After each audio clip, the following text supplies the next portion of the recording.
Dusun Karangtalun, Desa Sidomulyo, Kecamatan Karanganyar, Kabupaten Kebumen, Jawa Tengah, berada di dekat jalur utama selatan Jawa.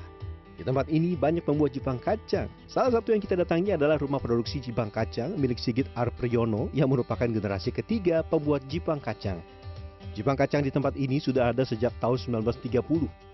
Pagi-pagi saya sudah di Karanganyar Kebumen, jalan-jalan untuk nyari ini nih, Jipang kacang. Rasanya manis, gurih, tapi saya penasaran ingin melihat proses produksinya, dan ini saya sudah dapat salah satu tempat produksinya. Untuk melihat dan mengikuti proses pembuatan Jipang kacang, saya langsung meminta izin untuk mengikuti proses pembuatannya.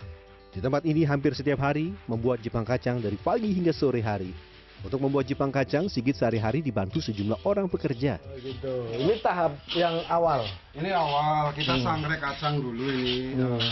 Tapi kan kacang udah bersih ya, udah dipisahin dari kotorannya semua. Itu tinggal digoreng, kurang lebih makan waktu 30 menit buat kacang Goreng. itu sampai matang. Sampai matang. Saya ikut bantuin ya. Boleh? Monggo. Tak bantuin sampai selesai nanti. Boleh. Monggo.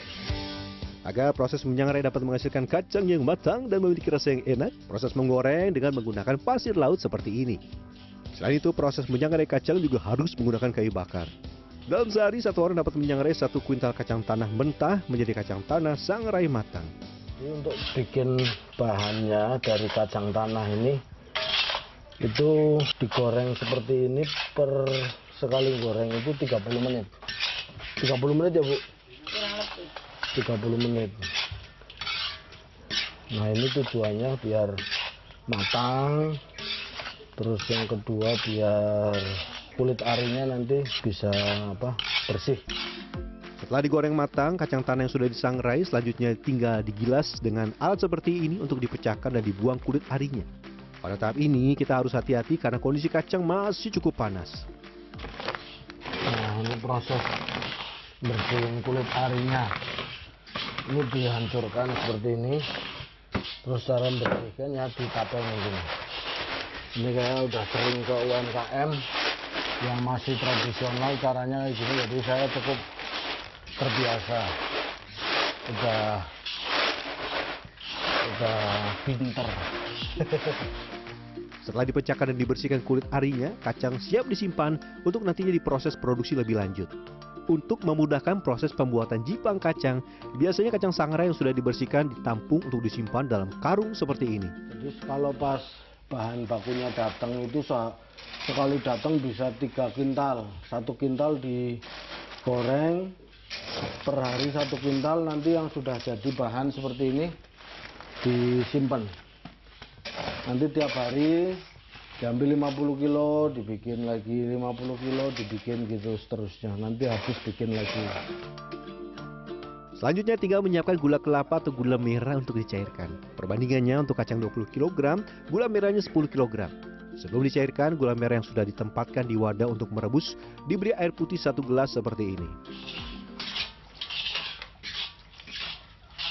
Nah, ini kita sudah nyiapin gula ya. Kalau gulanya masaknya pakai kompor gas biar lebih stabil. Ini gulanya gula Jawa, gula aren apa gula kelapa? Gula Jawa. Gula Jawa kelapa ya? Iya. Oh, gula Jawa kelapa. Ini berapa banyak? 10 kilo, 1 gal 10 kilo. Gula merah kemudian dimasak selama 30 menit sampai mendidih. Untuk menguji apakah gula ini sudah matang dan siap diolah ke tahap selanjutnya adalah dengan cara seperti ini. Ini caranya untuk nenek tua ini kayak gini. Ini kalau udah terasa melintih kayak gini, Oh. nih. Tapi tangannya nggak melepuh? Enggak apa-apa. Oh, nggak apa-apa. Coba Ini kalau udah nggak apa-apa. terasa. Kalau nggak apa-apa kita coba ya. Jangan Ini kayak gini. Waduh. langsung nih. Panas padahal aku dikit banget loh segini loh. Panas banget nih. Tapi udah keras ini Pak. Masih belum paham, saya mencoba kembali dengan ahlinya Sigit Apriyono. Karena tingkat kematangan gula akan menjadi kunci apakah Jipang kacang ini jadi atau tidak. Nah, perhatikan tips dan triknya ya untuk mengetahui apakah gulanya sudah disiap untuk diproses ke tahap selanjutnya. Enggak sembarangan orang bisa ini. Oh. Pakai feeling juga harus. Feelingnya harus jalan juga. Oh. Nah, ini kalau zaman dulu ibu saya ngajarinnya ini dilemparin ke tembok atau ke ini panci. Oh. Kalau udah bunyi gitu kretek keras ya berarti udah tanak, udah matang. Oh, iya. Sebenarnya ini udah matang sih, cuma kadang tingkat konsentrasinya kan beda ya. Iya. Biar lebih itu lebih ngeset di kacangnya nanti. Setelah dipastikan matang, gula yang sudah cair kemudian didiamkan selama 30 menit agar dingin dan mengental. Sambil menunggu gula dingin, tahap selanjutnya tinggal menyiapkan kacang yang tadi sudah disangrai dan dibersihkan. Kali ini untuk mencampur 10 kg gula merah dibutuhkan kacang paling tidak 20 kg. Kacang ditempatkan pada tampa seperti ini.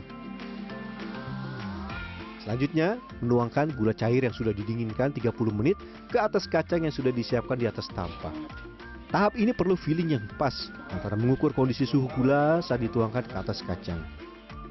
Tahap selanjutnya proses mendinginkan gula di atas tumpukan kacang. Pada zaman dahulu, proses mendinginkan gula dilakukan secara alami dengan memutar tampa seperti ini. Namun saat ini proses pendinginan gula lebih mudah karena dibantu kipas angin. Zaman dulu belum ada kipas angin, jadi masih manual begini. Ini kurang lebih 15 menit dingin ya kalau begini terus. Oh, gitu. Jadi buang anginnya uapnya diputar-putar begini. Oh. Zaman dulu. Oh. Kalau sekarang udah canggih, udah ada kipas angin, jadi lebih gampang. Tapi hasilnya juga beda mas, kipas angin sama ini. Oh iya ya, ini lebih natural Lebih ya. natural dan Ini proses mendinginkan. Proses mendinginkan zaman dulu seperti ini. Setelah mulai dingin, tahap berikutnya tinggal mencampur kacang dengan gula yang sudah mulai dingin dan mengeras. Meski sudah lama didinginkan, ternyata gula masih menyimpan hawa panas yang luar biasa. Nah ini bisa belum? bisa. Udah bisa. Oh. Ini setelah nunggu dingin. Wah panas.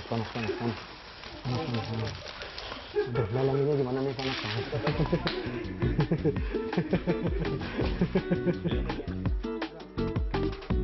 Agar gula kacang tercampur masuk ke dalam, proses selanjutnya adonan kacang dan gula dicampur terus ditekan agar padat. Proses ini terus dilakukan agar kacang padat dan keras. Ini harus pas karena jika gula terlalu dingin akan mengeras. Namun jika masih terlalu lembek dan panas, tidak dapat dicampur dengan baik dan mengeras. Setelah pencampuran antara gula dan kacang mengeras, selanjutnya tinggal mencetak menjadi bentuk kotak dengan ketebalan yang sudah ditentukan. Tidak ada ukuran dalam proses ini. Sekali lagi, pembuatan jipang kacang sudah memiliki feeling ketebalan dan ukuran yang dibuat. Pada tahap selanjutnya, tinggal memotong-motong jipang. Untuk memotong jipang kacang dibutuhkan pisau tajam. Maka sebelum memotong, terlebih dahulu harus menyiapkan pisau tajam. Caranya ya diasah. Untuk memotong jipang kacang tidak ada ukuran pasti.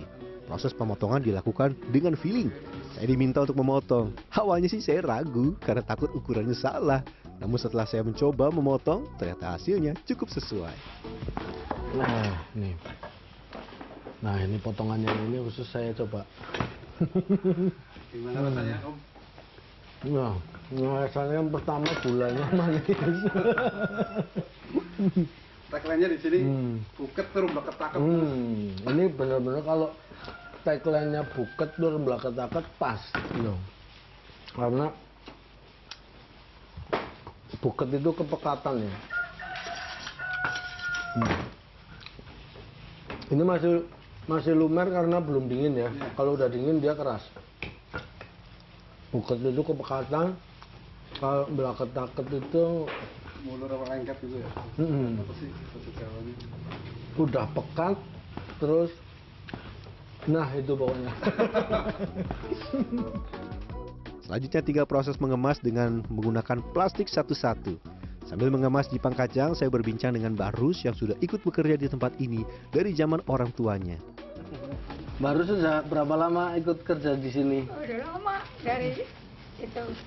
Dari ibunya Mas Sigit? Iya, dari punya masjid. Oh, waktu Mas Sigit masih kecil udah kerja di sini ya? Kecil kan SMA atau SD. Oh, Tapi mbahnya nggak kena gula, penyakit gula enggak?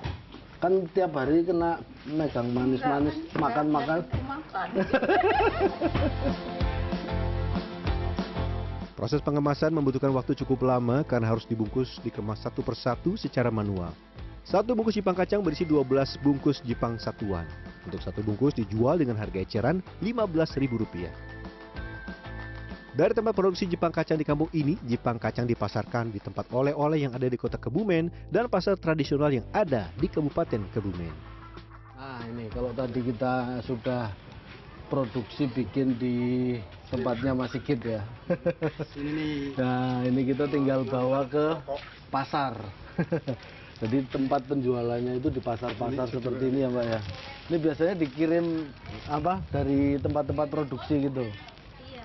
Oh ya ini udah, ini jajanannya macam-macam banyak banget. Nah ini nih sama jenisnya.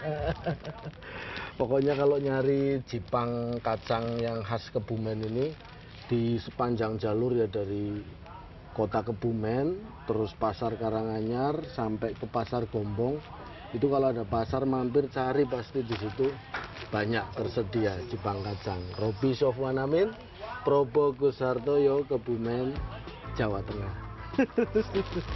Yes, nih banyak banget makanan.